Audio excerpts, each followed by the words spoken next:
Well, hey, happy days, Sharon Horne-Ellstrom here. Let's talk about how a fly in the ointment can supersize and grow your business.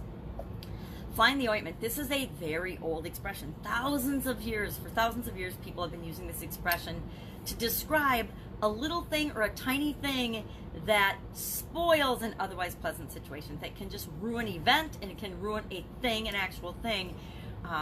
This is actually a saying from the Bible, Ecclesiastes 10:1. And that means it's been with us for a long time. So even if it's not impacting you, it's probably, the saying has in some way, shape, or form impacted people around you, people you impact with, your customers perhaps. How often, and especially, let's talk about this with respect to our customers.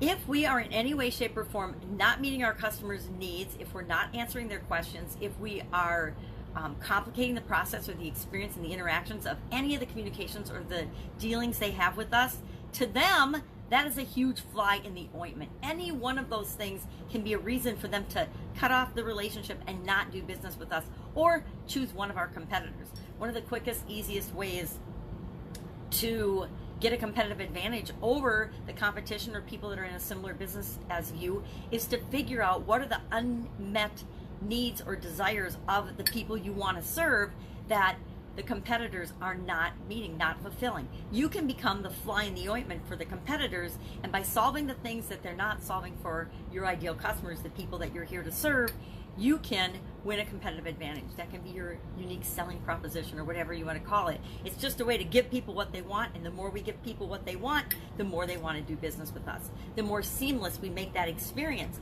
the more trouble-free, problem-free, fly-free.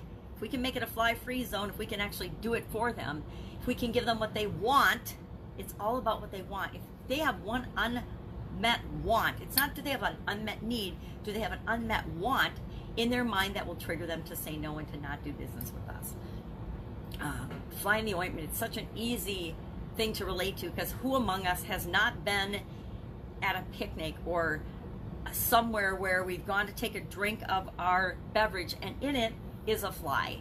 I mean, I'm sure in my lifetime that's happened to me probably at least dozens of times, if not more. If you eat outside or drink outside or spend any time in nature, you're bound to get bugs in your beverages. Now, if I get a bug in my beverage, it's ruined. I'm throwing it out. I'm not going to drink it. I'm not going to consume it. You know, unless I'm in a desert and it's the only water I've got, I'm going to throw out the bug. But otherwise, no, it's ruined.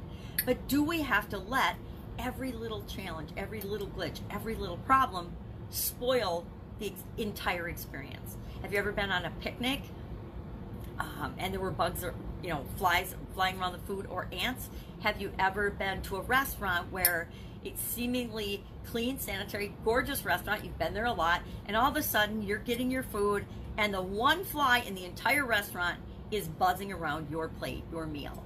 Well, do you let that spoil your meal, or do you do something to remove the fly, get the fly away from your food so that you can continue to enjoy the experience? And that's what we need to do for our customers and our clients and the people we want to serve.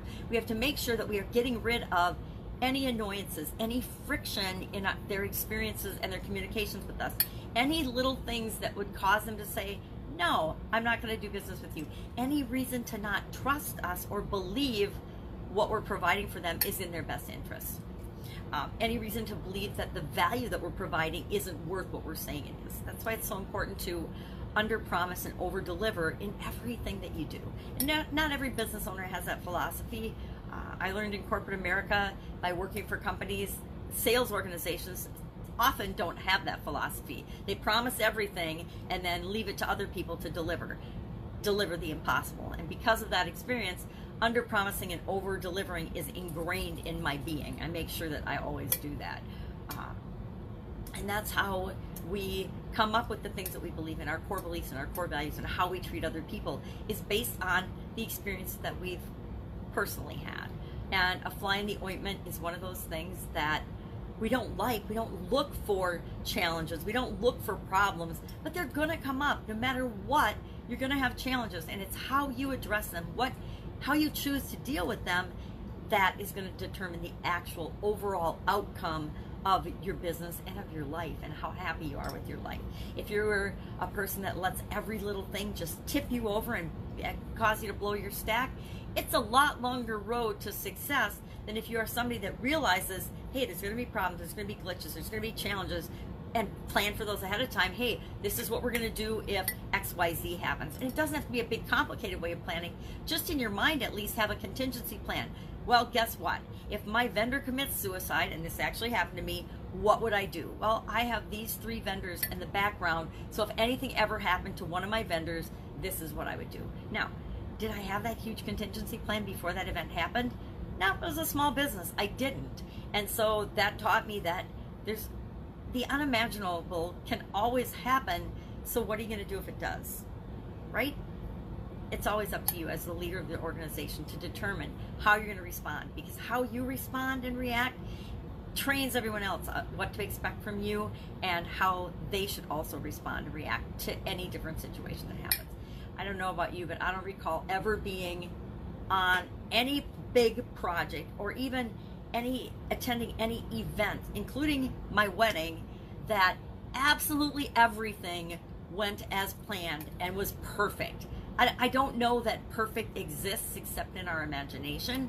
So that's why we have to be prepared for that fly in the ointment, that little thing that's going to go wrong, and decide in advance, hey, no matter what happens, I'm going to figure it out. It's not going to ruin my experience. It's not going to kill the project. It's not going to kill my business. It's not going to kill me if my wedding isn't the perfect event of the century, right? We just have to decide that up front. So I'd love to hear if you have any stories about when the fly got in the ointment in your personal life or in your business, and share those in the comments below, because I think stories help us to, number 1, relate and connect with one another, and number 2, learn and grow and understand more about other people, what works, what doesn't, and share lessons learned. I'm all about sharing lessons learned. Have an amazing day. If I can help you in any way, hit me up in the comments below. Otherwise, I'll be with you tomorrow with another interesting idiom. What does it mean? Where did it come from? How long might it have been impacting people? And if so, it might not be impacting you, but it's probably impacting people that you are working with, partnering with, and especially serving. And those are the ones that you want to make sure that you are not being a fly in the ointment in their opinion. Remember, you might not think you're being a fly in the ointment, but if you have a complicated process in any interaction with you, maybe you have a really complicated return policy, maybe you have a complicated shipping policy, anything that causes friction for your customers that in their minds is a reason to say no, or is a complication, or confuses them, will cause them to not do business with you. So we want to make sure we're eliminating all those things. That's it. Have an awesome day. See you tomorrow.